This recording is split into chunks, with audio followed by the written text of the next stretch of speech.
ಹರೇ ಶ್ರೀನಿವಾಸ. ನಮಸ್ಕಾರ ಬಂಧುಗಳೇ.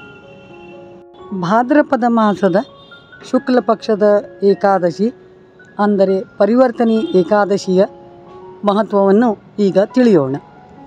ಚಾತುರ್ಮಾಸದಲ್ಲಿ ಬರುವ ಭಾದ್ರಪದ ಮಾಸದ ಶುಕ್ಲ ಪಕ್ಷದ ಏಕಾದಶಿಗೆ ಪರಿವರ್ತಿನಿ ಏಕಾದಶಿ ಹಾಗೂ ಪದ್ಮಾ ಏಕಾದಶಿ ಎಂದು ಕರೆಯುತ್ತಾರೆ. ಚಾತುರ್ಮಾಸದ ಪ್ರಥಮ ಏಕಾದಶಿ ಅಂದರೆ ಆಷಾಢ ಶುದ್ಧ ಏಕಾದಶಿಯಂದು ಮಲಗಿದ ಭಗವಂತ ಭಾದ್ರಪದ ಮಾಸದ ಶುಕ್ಲ ಪಕ್ಷದ ಏಕಾದಶಿಯಂದು ಮಗ್ಗುಲನ್ನು ಬದಲಿಸಿ ಮಲಗುತ್ತಾನೆ. ಅದಕ್ಕೆ ಈ ಏಕಾದಶಿಗೆ ಪರಿವರ್ತಿನಿ ಏಕಾದಶಿ ಎಂದು ಕರೆಯುತ್ತಾರೆ.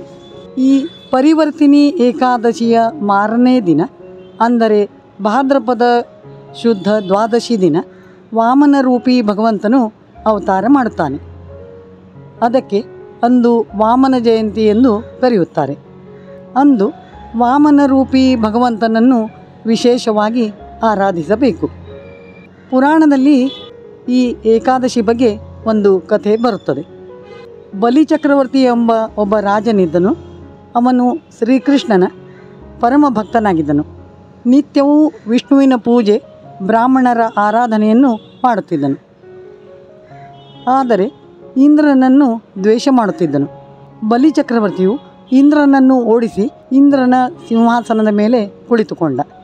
ಇದನ್ನರಿತ ದೇವತೆಗಳು ಭಗವಂತನಿಗೆ ಮೊರೆ ಹೊಕ್ಕಾಗ ಭಗವಂತನು ಭಾದ್ರಪದ ಶುಕ್ಲ ದ್ವಾದಶಿ ದಿನ ವಾಮನನಾಗಿ ಅವತಾರ ಮಾಡಿ ಬಂದು ತ್ರಿವಿಕ್ರಮನಾಗಿ ಬೆಳೆದು ಬಲಿಚಕ್ರವರ್ತಿಯ ಬಳಿ 3 ಪಾದ ಭೂಮಿಯನ್ನು ಬೇಡಿ ಎಲ್ಲವನ್ನೂ ಕಸಿದುಕೊಂಡ.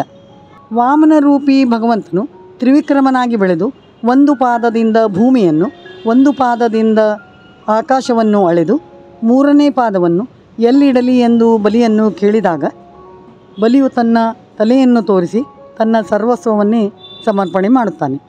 ಭಗವಂತ ಬಲಿಯ ತಲೆಯ ಮೇಲೆ ತನ್ನ ಕಾಲನ್ನಿಟ್ಟು ಅವನನ್ನು ರಸಾತಳಕ್ಕೆ ಕಳುಹಿಸಿ ಅಲ್ಲಿ ಅವನ ಭಕ್ತಿಗೆ ಮೆಚ್ಚಿ ವಾಮನ ರೂಪಿ ಭಗವಂತನು ಬಲಿಯ ಬಾಗಿಲವನ್ನು ಕಾಯುತ್ತಿದ್ದಾನೆ. ಇನ್ನೊಂದು ಪುರಾಣದಲ್ಲಿ ಈ ಏಕಾದಶಿಯ ಮಹತ್ವದ ಬಗ್ಗೆ ಇನ್ನೊಂದು ಕತೆ ಬರುತ್ತದೆ. ಹಿಂದೆ ಮಾಂಧಾತ ಎಂಬ ಸೂರ್ಯವಂಶದ ರಾಜನಿದ್ದ. ಒಮ್ಮೆ ಇವನ ರಾಜ್ಯದಲ್ಲಿ 3 ವರ್ಷಗಳ ಕಾಲ ಮಳೆಯೇ ಬಾರದೆ ಭೀಕರ ಬರಗಾಲ ಬಂದಿತ್ತು.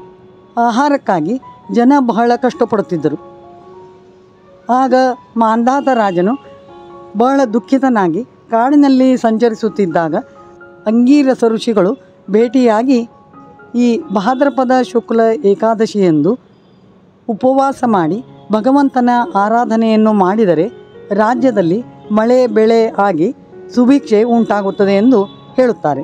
ಅವರ ಮಾತಿನಂತೆ ರಾಜನು ತನ್ನ ಪ್ರಜೆಗಳೊಂದಿಗೆ ಈ ಏಕಾದಶಿಯನ್ನು ಆಚರಣೆ ಮಾಡಿ ಭಗವಂತನನ್ನು ಪ್ರಾರ್ಥಿಸಿದಾಗ ಮತ್ತೆ ಅವನ ರಾಜ್ಯದಲ್ಲಿ ಚೆನ್ನಾಗಿ ಮಳೆ ಬೆಳೆ ಆಗಿ ಜನರು ಸುಖದಿಂದ ಇರುವಂತೆ ಭಗವಂತನು ಅನುಗ್ರಹಿಸುತ್ತಾನೆ.